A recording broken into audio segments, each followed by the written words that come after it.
من زۆر زانە ئەناسم زۆر زانە ئەناسم 100% ئەڵێ ئەو ڕایی مامۆستا زەڵمی ڕاستە بەڵام ناوێرم من بیڵێم ئەوەتەمە تۆ ڕازگۆ نابی لەگەڵ خۆتە ئێمەمانان خەڵک پێمانە لە نەسیحەتمانەکە ئێمەمانانیش ئەڵێت مامۆستا سەری خۆت بۆ یەشێنی تۆ قسەی بۆکی مەگەر ئێمە نایزانین تۆ هەر تۆ وازانی تۆ ئیزانی ئێمە شەیزانین بەس نایڵی یەکاکە بۆ نایڵی ومە تۆ بەتەمای بۆکەی هەڵیگیری ئەم قسانە لەبەرەوە ڕاستگۆیی مەسەلەیەکی زۆر گرنگە مامۆستا زەڵمی بەڕەحمەت بێ یەک ڕوو بوو ئەوەی لە دڵی بوو لەسەر زمانی بوو دەیگوت نەشەترسە قسەیەکی جوانیشی هەیە لە ژیان نامەکەی دەڵێ هیچ کەس لەسەر ڕاستگۆیی تووشی کێشە نەبووە بەو معنایی کە بەکۆ لە ژیانی لەسەردا بنێ لە مەترسن لە ڕاستگۆیی هەمیشە ڕاستگۆ بن ئەگەر نیەتتان بۆ خوددا بوو ڕاستگۆ بن لە ڕاستگۆییدا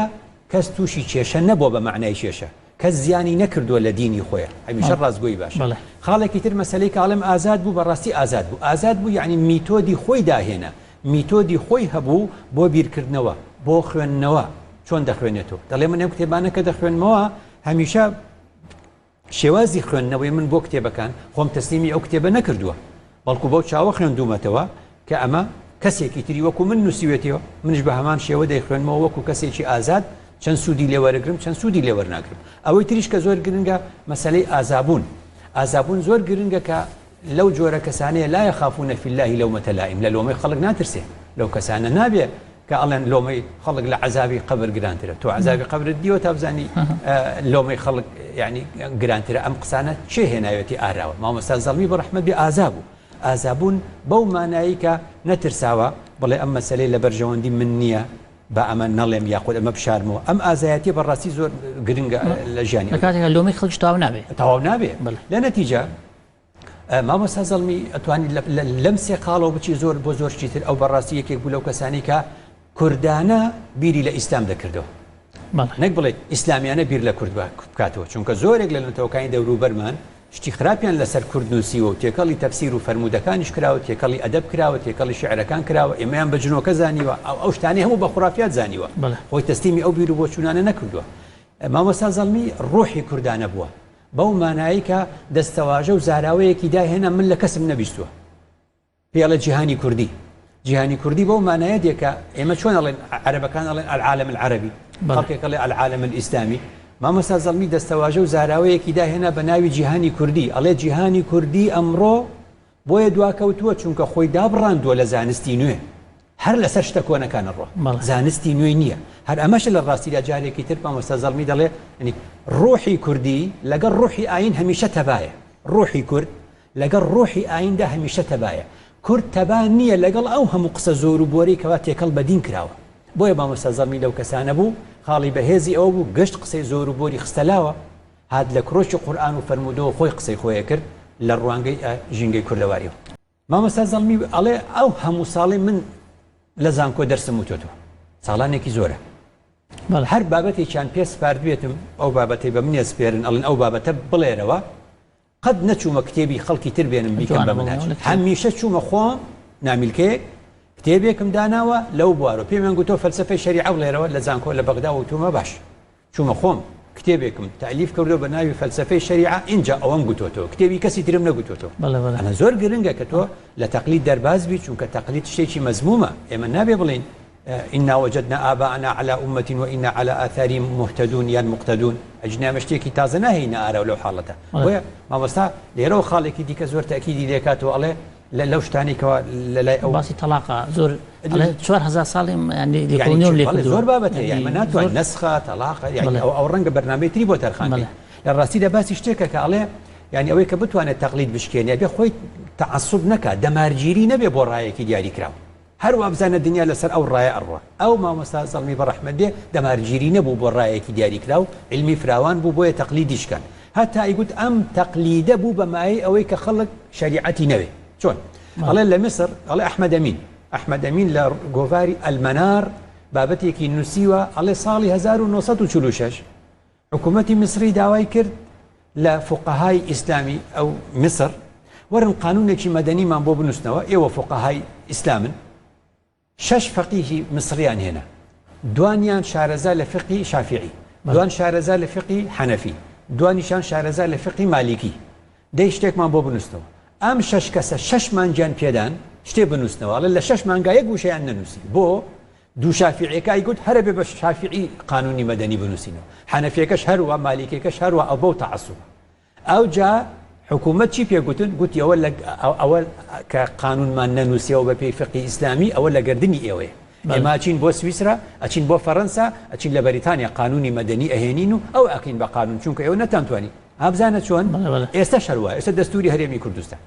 ینی ئیسلام لە چۆی بێت چۆن بێت سەرەکی بێت بەشێک بێ ینی بزانە ینی ئەمە زۆر ئەوەندەی قورسەکەیتەوە سەرنجام تۆ خۆت واکەیکەوە دەستور هیچ بایەخ بە ئیسلام نەدا ئەوە تامە لە ڕاستیدا هەموو لە ڕوانگەی تەعەسسوبەوە دێکە خەڵک بەم شێوازە تیاگ مامۆستا هەر لە چوارچەوەی ئەو خاڵی جەنابتە زۆر جاران باسی مامۆستاکەن کە وایە باوەڕی بە هیچ مەسەبێک نەبووە و بۆ خۆی ویستێتی مەسەبێکی دیاریکراوە هەبێ یان بۆ خۆی مەسەبێک دابنێ یان نەیویستۆ مەسەبێک هەبێ ئەمە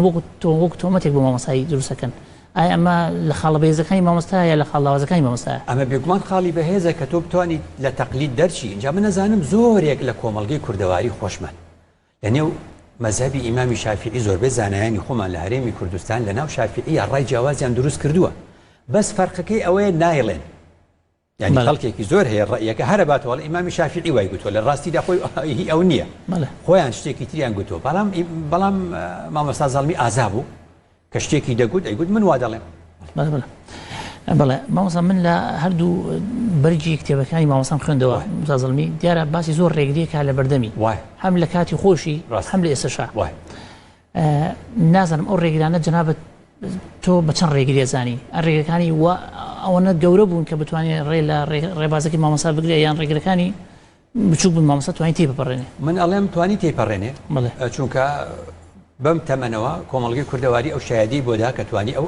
بربەستانە هەمووی تێپەڕێنێ بەڵام ئەو بربەستانە زۆرن ئەگەر لە سەرەتای ژیانی لاوێتیەوە تەماشای بکەیت تاوەکو وەفاتی بەڕەحمەندێ بۆ دەرەکەوە بەڕاستی ئافەتی یەکەم حەسوودیە یعنی زانایان خۆیان لەبینی خۆیانە قەولێکی قەدیم هەیە هاتووە لە دوای تابعینەوە ئەڵێن ئافەت العلمی الحەسەد یعنی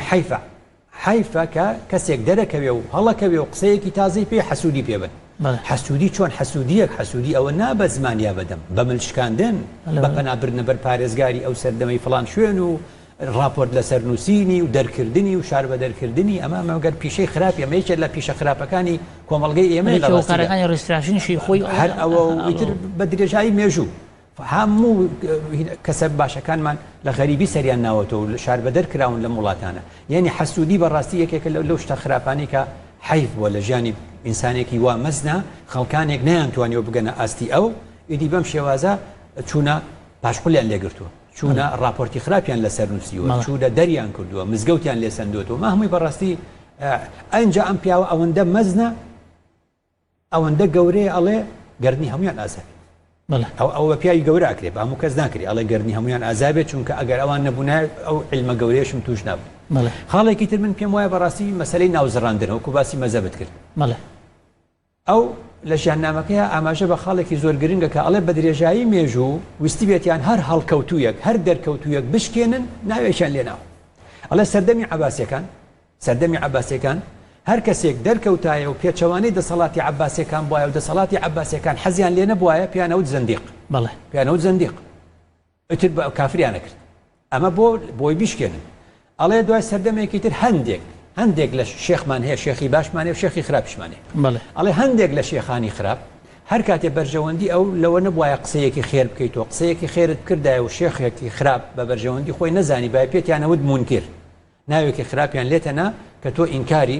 ئەو فەزلی شێخە ئەەکەی ئەمە شێکێکە لەوە ناوانە ئەو ئەڵێ من لە سەردەمی پاشایەتی و مەلەکی کە ئەم قسانە مەکرد ناوێکی تریان بۆم دۆزیەوە پیانەوت شوعی ئایانگوی مستەفا زەمنی شوعیە ئەو نیە داوای مافیکرێکارەکە ئەو نیە داوای مافەکانی چینی چەوساواکە ئەو نیە داوای عەدالەتەکە باسی عەدالەتەکە کەواتامەوە ئایا یا ئەڵێ مەسەلەن با بچینە قورئان و سوننەت و خۆمان بیری لێ بکەینەوە خۆمان لە قورئان و سوننەتەوە شتی تازە بێنین پیانەوت وەهابیە مانە هەمووی ڕێگرن بەڵام بەسەر ئەمە شازاڵ بۆ جارێکی تر بڵێم خاڵی سێمی ئەو ئێمەش و زۆر خەڵکی تریش ئەوەیە کە لە ڕاستی لە کۆمەڵگەی کوردەواری ڕێگرەکە کورد بوونێتی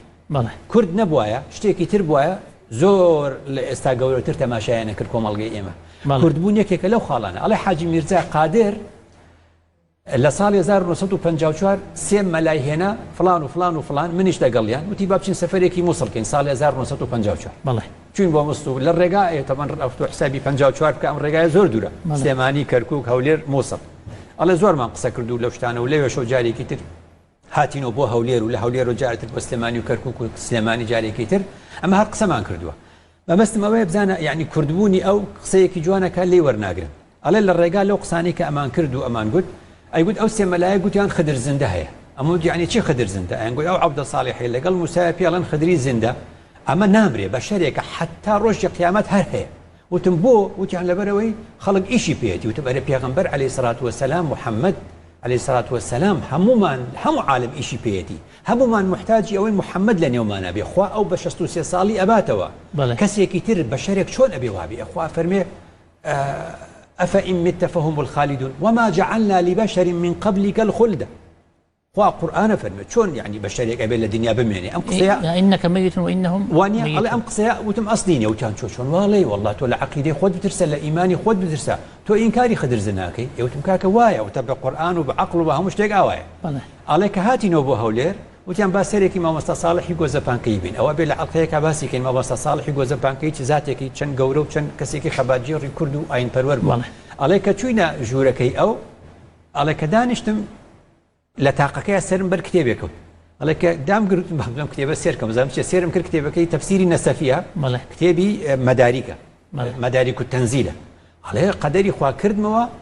ئەو شوێنەی تیا بوو کە ئیمامی نەسەفی لە 710 کۆچی وەفاتی کردو یعنی 700 ساڵ لەمەوە وفاتی کردو وانە ئەو کات 650 ساڵەکە لەوە پێش وەفاتی کردو ئەڵێ کە کردمەوە تیای نووسرا بوو وقصة خضر الياس من الخرافات وتی دام نایەوە لە جێگەی خۆی ئەو سێ مامۆستایی برادرم لە سەفەرەکەیە کە هاتنەوە ژوورەکە دانیشتم وتم ئەرێ ئەو مەسەلەی کە من گوتم ئەسڵ و ئەساسی نیە و ئێوەڵ ئەسڵ و ئەساسی هەیە ئەگەر لە تەفسیری نەسەفی لە مەداریک و تەنزیلە قسەیەکی وا هاتبێ چیاڵێن وتیان تەواو ئەگەر ئەو وتبێتی تەواو هەر ئەو کاتە ئەبێ گومان لە خۆمان و ئیمانی خۆمان بکەین ئەگە بڵێن ڕاست نییە ئەڵێ دەکردمەوە ئەو تاوان نووسراوە دەوتیان تەواو ئێستا ڕاستە باشە ئەم کووردە ئەم پێشی ئەوەی ئەوە ببینێ پێی گوتون بەڵام بە قسەی ناکەن ئێستاش ئێمە قسەکانمان وایە زۆر جار ئێمەمانان کە بە قوتابیش مامۆستا زەڵمی ناشی ئەگە قسەیە بکەین پێیان گوتم وەڵام مامۆستا قسەکەت وەڵڵاهی زۆر جوان وەڵڵاهی زۆر ڕاستە بەس لێرە لەوێت بگەڕێ بزانە کەسی تر وای گوت وەڵام وەڵڵاهی نەمدۆزیوت نییە نازانم دێڵێ وەڵڵاهی هی تۆ بێ نابێت کەواتە ئەمە بەڕاستی کێشەیەکە لە نێو کووردا کە ئێمە لە خۆمان وەرناگرین ئیلا ئەبێ ئەبوو فڵان و ئیبن فڵانێکی لەگەڵ بێ ئەمە یەکێکە لەو خاڵانە ئێوە قیم لە قسەکە وەرناگین بۆکو لە قسەکەرەکە چێە کە خۆی مامەدوو بوو اینجا لێ وەرەگەین ئەگە بەڵومان نەبوو ڕاست قسەکەش ڕاست بێ مامۆستا زەڵمی بەڕەحمەت لە ژیانی ئەڵێ من فەلسەفەی تێگەشتم هەمیشە وا بووە کە گوتومە لا تنظر إلى من قال ولكن انظر إلى ما قال يعني مروانە چێ گوتی بڕوانە چی گوت ئەکرێ قسەیەکی جوان مناڵێ گوتوێتی ئەکرێ کەسێکی خراپە لە نەتیجە ئێمە سێری کەسەکە ئەڵێ ئەم قسەی چێ گوتی ئەڵە فڵانە کەساڵی کوجا و چی ئەسانی هەر هەمان قسە بۆی بدۆزەرەوە بەگاڵتەش بەجە هەنێجار بەگاڵتە بڵێ وەڵا ئیبن القەیم وای وتوڵێ تەواو ڕاستە واشن کەواتە لە ڕاستیدا ئەمە لەو خاڵانەیە کە بەڕاستی ڕێگر بووە لە بەردەمی ئەوە بەڵام تێیپەڕاندووە ژیانی مامۆستا زەڵمی یەک مەشخەڵی گەورەیە بۆ ئێمەومانان کە ڕازگۆ بین ئازاد بین نەترسین لە لۆمەی خەڵک